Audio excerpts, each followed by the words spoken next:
If you're watching this, you've probably built something most people never do, a real routine. You train, you show up, you've got the bike off the rack before the rest of the world is even awake. That's commitment. And commitment is a good thing. We all know that. But let me ask you something, and be honest with yourself. Have you ever thought that it has quietly drifted into something else? That maybe you've crossed over from committed into addiction?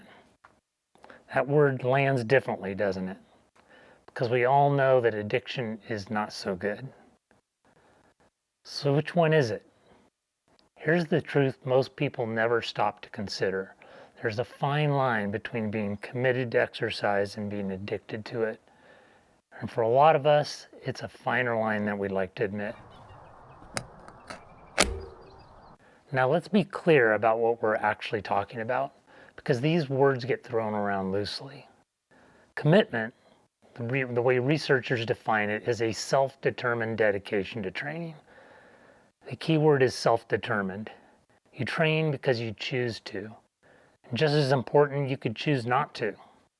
You can take a day off and be fine. Dependence, the critical word for addiction, is something else. It's a loss of control. The training stops becoming something you do and it becomes something that dictates to you. You keep going even when it's costing you. And when you can't train, you don't just miss it. You feel like you've genuinely done something bad.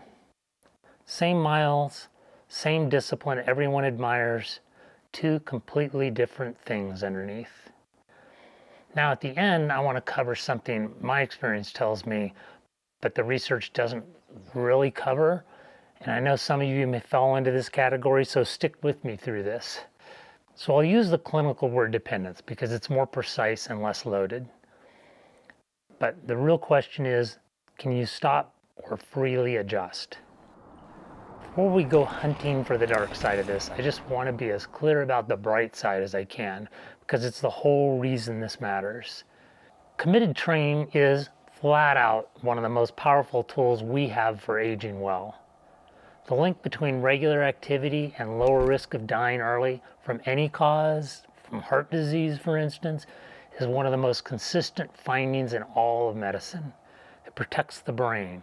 It defends the muscle and bone that years keep trying to take back. So this is not a video telling you to do less. I've actually been preaching the opposite. But this tool is so powerful. You want all the positives without the activity quietly pushing you over that line. So where's the line? Good news, it's pretty simple to figure out for yourself. And I'm going to give you a tool to help here at the end. Here's the thing. It isn't your hours. It isn't your intensity. It isn't how much you love the sport. Researchers put the line somewhere more interesting, in autonomy, in whether the training is still self-determined, which comes down to one question. When you reach for the bike, are you still the one choosing? Or is something else taking the bars? So here's the first test, and it's the rest day. You miss a session, or take an unplanned day off. The question isn't whether you take it, it's what happens inside you when you do. A little restless, that's fine. That's commitment. But if a missed day brings a heavy, flat, irritable low that nothing fixes except getting back on that bike, pay attention. Because, and this is important to understand, that low is not a character flaw, it's chemistry. When you train, your brain's reward system releases dopamine. We've all heard about that. It's one of those things we're after. That's a good feeling. But when training becomes relentless, that system can get turned down. The baseline drifts lower. And then, when you suddenly stop, the reward pathway drops into negative territory. In animal studies, hard exercising rodents given a drug that blocks their feel-good chemicals showed real physical withdrawal. The body can become dependent on that very thing that we know is good for it. So the test is simple. When you head out, are you riding towards something good or away from something bad. Now I'm going to come back to this one because I know what you might be thinking. But let's go to the second test, and that's the warning sign. We all train through some discomfort. That's the sport. Many call it the pain cave, and getting through that cave is a real genuine accomplishment we all remember. But this is different. This is a clear signal. The pain that says something's wrong. The doctor's caution you wave off. The scan result you'd rather not deal with. A committed athlete changes the plan to protect the body.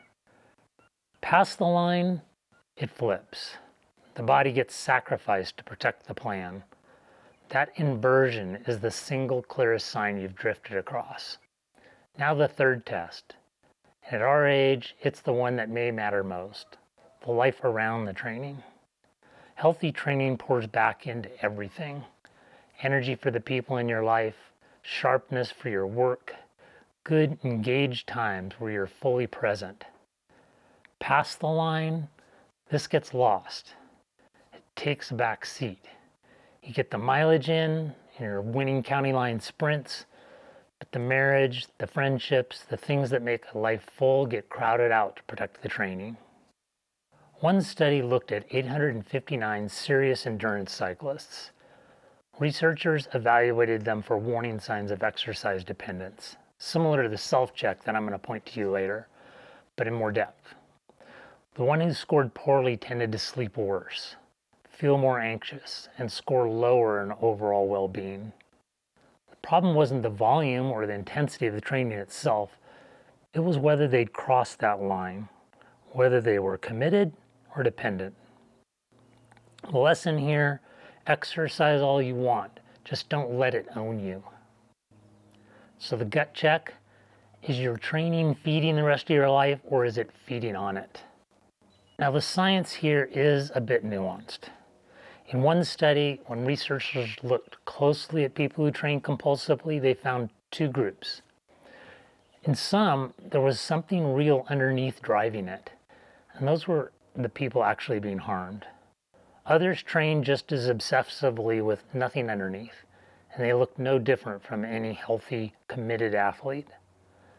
So that something underneath can take a lot of forms. A way to cope with stress or anxiety, a way to avoid something you'd rather not face, or a strained relationship with food. In other words, the exercise obsession was often only a problem when it was a symptom of something else. It's a signal, but you have to look deeper for the real cause. This is where my experience, and maybe yours, tells me something the research didn't, and I want to be sensitive to this. There are many, and I know some of you, who do exercise and cycle to get away from something. And that something may be much worse and much more destructive than a dependence on cycling. In that case, cycling may be saving your life. In that case, please keep cycling. In fact, the research may not disagree with this, because although you are directing yourself away from something, you've made a conscious choice yourself to ride. Yes, perhaps you have symptoms of dependence the research might pick up on in these tests, but they're far better symptoms than you might otherwise have. But let's go back to the link between training and the food. This is where there's an additional layer. And I don't want to skip it, because for some of you watching, in particular for women, this line can run through different ground. As a man, I can't speak to this from the inside, and I don't want to pretend to, but the research is clear enough that I need to cover it. In women, this pattern more often ties to body image and undereating, and that quietly drains energy availability, which costs hormones and bones. Cycling hides it, because riding doesn't load the skeleton. The short version, the goal is to feed the training, never to eat less, and to protect the bone with some strength or impact work alongside the miles. And if food and training ever start to feel tangled together, that's a conversation with a professional, not something to tough your way through on your own. I take this apart properly in this week's newsletter, in case it can help you or women in your life.